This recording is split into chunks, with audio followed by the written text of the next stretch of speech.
غیر ہندوستانیوں نے، ترکوں نے آ کے قبضہ کر کے کو 700-800 سال تباہی مچا دی ہندوستان میں، وہ اس لیے کہ قرآن میں لکھا تھا، اس کا کوئی تعلق ہی نہیں ہے۔ سرزمین میں آپ کو پناہ ملی، آپ نے اسی کو لوٹ کے تباہی مچا دی، یہ قرآن میں لکھا ہوا کیا؟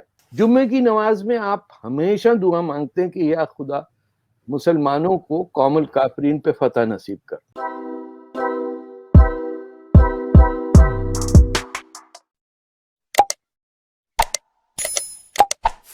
سر، پروگرام کا آغاز کریں گے۔ ایک بہت بڑی کنٹروورسی کریٹ ہوئی ہندوستان کے اندر قرآن کے حوالے سے کہ ایک غالباً وسیم رضوی صاحب نام ہے ان کا، وہ عدالت گئے، انہوں نے کچھ دلائل دیے وہاں پر، اور ایک مطلب درخواست دائر کر دی کہ قرآن میں سے یہ چیزیں جو ہیں، یہ آیتیں ہیں یا صورتیں ہیں، اس کو ایکسکلوڈ کر کے کر دیا جائے۔ آپ نے اس کے اوپر کیونکہ بہت ساری جگہوں پہ بات کی ہے، آپ کیا وہ دیکھ رہے ہیں؟ کیونکہ اس پہ ہندو ریلیجن کے لوگ، مجھے بہت سارے دوستوں نے کہا کہ لوگوں نے بڑا اس کو مطلب غلط کہا، یا جو بھی ہے، مطلب ہر کسی کا اپنا پوائنٹ آف ویو، لیکن سر آپ کیا کہتے ہیں اس حوالے سے؟ مجھے لگتا ہے کہ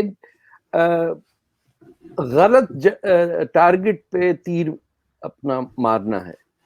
بالفرض مال آپ وہ 26 آیتیں نکال بھی دیں تو ان آیتوں سے کے نکالنے سے کیا ذہنیت ہماری بدل جائے گی؟ آپ نے دیکھیے، ایک چھوٹی سی بات میں آپ کو بتاؤں، یہ قرآن میں لکھا ہوا ہے کہ جو ہندوستان پہ حملہ کرے اس کی رسپیکٹ کرو۔ جس سرزمین میں آپ کو پناہ ملی، آپ نے اسی کو لوٹ کے تباہی مچا دی، یہ قرآن میں لکھا ہوا کیا؟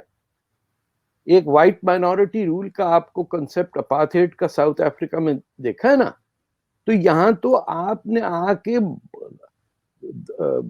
غیر ہندوستانیوں نے، ترکوں نے آ کے قبضہ کر کے کو 700-800 سال تباہی مچا دی ہندوستان میں، وہ اس لیے کہ قرآن میں لکھا تھا، اس کا کوئی تعلق ہی نہیں ہے کہ جا کے جہاد کرو۔ یہ ہماری 5 پرنسپلز ہیں اسلام کی، اس آتی ہے وہ امیدوں کی، جنہوں نے امام حسین کو بھی نہیں چھوڑا۔ دیکھیں نا، جس شخص نے کعبے کو توڑ کے بمبارڈمنٹ کر کے 18 سال کے لیے وہاں حج نہیں ہونے دیا، اس کے بھتیجے کو ہم نے محمد بن قاسم کو ہیرو مان لیا۔ تو آپ آیتیں نکال دیں گے تو کیا محمد بن قاسم کو ہیرو نہیں مانیں گے یہ لوگ؟ محمود غزنوی کو کیا کہیں گے؟ آج بھی کہیں گے۔ پاکستان میں تو ہیرو مانتے ہی ہیں، ہندوستان کے مسلمان بھی کہتے ہیں کہ محمود نے یہ کر دیا۔ ارے بھیا، تم خود کہہ رہے ہو کہ شاہ ولی اللہ چلے گئے افغانستان اور عبدالی سے کہا کہ پلیز آ کے ہندوستان پہ حملہ کر دو۔ میں وہ بات کر رہا ہوں کہ اپنے رضوی صاحب نے اپنی فرسٹریشن میں 18-19 انڈین اسلامک آرگنائزیشنز کو یہ پہلے لکھا، انہوں نے جواب نہیں دیا، تو جواب کیا دیتے؟ اس بحث پہ پڑھنا کہ قرآن کی آیت کون سی بعد میں آئی یا نہیں آئی، اس سے صرف جو جہادی ہیں ان کو تقویت ملتی ہے۔ وہ کیسے کہ پارٹیشن ہوا، اس وقت بھی سلوگن اسلام خطرے میں تھا، 1970 کا الیکشن ہوا، اسلام خطرے میں تھا، شیخ مجیب جیت گئے، اسلام خطرے میں۔ یہ جو اسلام خطرے میں ہے، this is the slogan that has destroyed all Muslim thinking abilities in the Indian subcontinent۔ آپ کو اندازہ ہی نہیں ہے کہ آپ صبح شام ہر نماز میں کرسچن اور یہودی پہ تنقید کرتے ہیں، اور وہ ڈائریکٹ نماز میں نہیں ہے۔ آپ الحمد شریف پڑھتے ہیں اور مولوی صاحب سے پوچھتے ہیں یہ کون ہے من الضالین، وہ کہتا ہے کہ یہ تو عیسائی ہیں جو راہ سے اتر گئے، اور یہودی ہیں جن کے اوپر وہ اللہ نے لعنت بھیجی ہے۔ یہ اب نماز میں تو نہیں ہے، لیکن وہ جو شریعہ جو بلڈ اپ ہوا ہے کئی 100 سالوں سے، اس کے اندر تو لکھ کے آگے ساری تفسیروں میں یہ ہے۔ البتہ بڑی انٹرسٹنگ بات ہے کہ سید مودودی کی تفسیر کے اندر یہ بات نہیں ہے کرسچن اور جوس کی. لیکن یہ بریلوی اور یہ دیوبندی یہ تمام سکولز کے فتوے جو ہیں فتویٰ رضویہ اس میں یہی لکھا. اب دن میں آپ 70 دفعہ عیسائی اور یہودی کو برا پڑے. جمعے کی نماز میں آپ ہمیشہ دعا مانگتے ہیں کہ یا خدا مسلمانوں کو قوم الکافرین پہ فتح نصیب کر. یہ قرآن نے تو نہیں کہا کہ آپ یہ دعا مانگے نا, وہ تو مولوی مانگ رہا. تو مولوی کو کیسے آپ روکیں گے؟ وہ تو اس میں اور سٹرینگتھ آ گئی کہ اسلام خطرے میں. انہوں نے 10 لاکھ روپے کی فتویٰ لگا دیا کہ اس کی گردن کاٹو, اس کے ساتھ بغیر کسی انسینٹیو سے تسلیمہ نسرین اور مجھ پہ بھی فتویٰ لگا دیا کہ یہ جو ہیں کافر ہیں, اسلام سے باہر ہیں.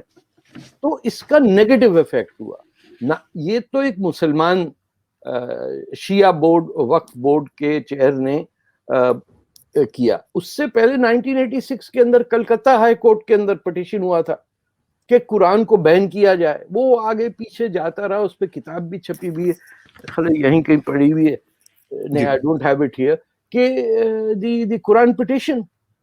سو یہ کوئی نئی بات نہیں ہے. یہ فرسٹریشن میں ایک پرابلم سالو کرنے کے لیے آسان آپ نے کہہ دیا کہ یہ صورتیں اگر نکال دیں تو مسلمان ٹھیک ہو جائیں گے. میں کہتا ہوں مسلمان تو قرآن پڑھتا ہی حفظ کر کے ہے اور رٹا مار کے, اس کو کیا پتا قرآن میں کیا. مجھے تو کوئی نہیں آج تک ملا جس نے آرام سے بیٹھ کے ان کرونالوجیکل آرڈر پڑھا ہو قرآن. ہم سب کو پتا ہے کہ قرآن کا پہلا ورڈ جو ہے وہ اقرا ہے, اور آپ کوئی سی جلد اٹھا لیجئے قرآن کی, اس میں پہلا ورڈ اقرا نہیں ہوتا. تو یہ تو ہمارا جینیئن یہ سوال تو ہے کہ somebody change the order of the قرآن. اور یہ حضرت عثمان کے زمانے میں ہوا. سب کہتے ہیں 300 یا اس کے قریب قرآن کی جو جلدیں تھیں وہ جلا دی گئیں, اور ایک پہ اسٹیمپ آف اتھارٹی لگی کہ یہ ہے. اب وہ کرونالوجی میں نہیں تھیں, تو جہاں لٹریسی 90% ہو, جہاں پوری کمیونٹی میں کوئی ایک آدھ آدمی لکھنا پڑھنا جانتا ہو, کیونکہ عربی میں قرآن سے پہلے تو کوئی کتاب ہی نہیں ہے, یہ رواج ہی نہیں ہے کہ کوئی لکھا جائے. یہ تو ایک اورل زبان تھی, اس کے الفابیٹس بھی بعد میں جو شد وغیرہ ہیں وہ تبدیل ہوئے, جو پروناؤن یہ واؤلز جو ہیں یہ چینج ہوئے.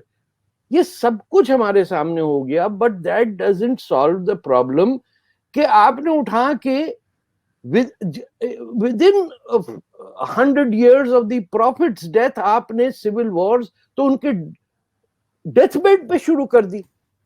اچھا سر, تو قرآن سے کوئی تعلق ہمارے مسئلوں کا نہیں ہے.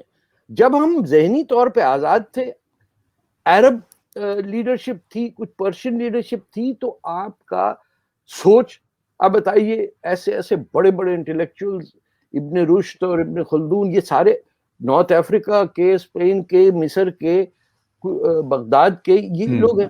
یہ جب سے ٹرکش رول آیا اسلام پہ, آپ نوٹ کریں, سوچنا بند ہو گیا. ٹرکس کے آج تک آپ بتائیے کو بڑی کتاب نہیں آپ کوٹ کر سکتے کہ یہ کنٹریبیوشن ہے لٹریچر کو. وہ سینٹرل ایشیا سے آئے, انہوں نے کسی اور کی زمین کو ٹرکی بنا دیا. پھر وہی سینٹرل ایشین ترکمنستان سے لوگ بار بار ہندوستان کو لوٹنے آئے, ہم نے ان کو ہیرو بنا دیا. پرابلم قرآن کا نہیں ہے, پرابلم تو آپ کی ذہن کا ہے کہ آپ ہندوستانی ہیں یا نہیں ہیں.